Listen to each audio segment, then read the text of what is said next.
Okay mga bossing. Ay mga bossing, good morning. Meron lang tayong simpleng question dun sa page natin. Ang sabi nga, bakit daw hindi na pwedeng lagyan ng equalizer si Ace AC 2005N? Kasi wala nga daw equalizer input at ganyan. Sabi ko,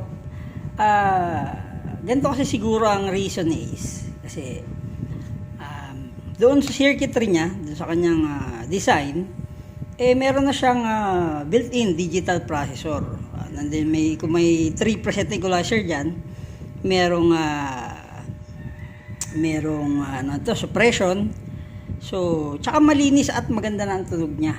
Kung sa gagamitin mo, halimbawa malakas ang tugtugan, pang mid-high, hindi mo na kailangan siguro magtimpla, pero o kaya magtitimpla ka doon lang sa equalizer ng mixer mo.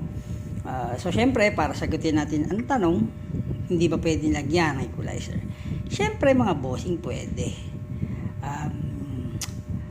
Gagawin natin yan, siguro pagka naka-order tayong EQ. Pero madali lang yan. Gagawin nyo siyang gagawin nyo siyang bypass. Sa out ng mixer mo, pupunta ka sa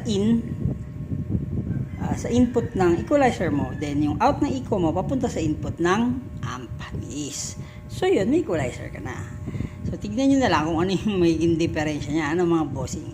Pero sabi ko nga, kagaya nito, pag tinignan mo sa likod, ayan, wala siya makeme, out lang at in, wala mga sub out, mga ganon. Yung mga bossing may kita niya, di ba? Kaya napakasimple ng design niya. Napakasimple ng pagkakagawa. Pero, sabi ko nga, sulit. Kaya nga digital power ang mantago sa kanya. Mga bossing. So, ganun lang. Kaya lagyan ng equalizer.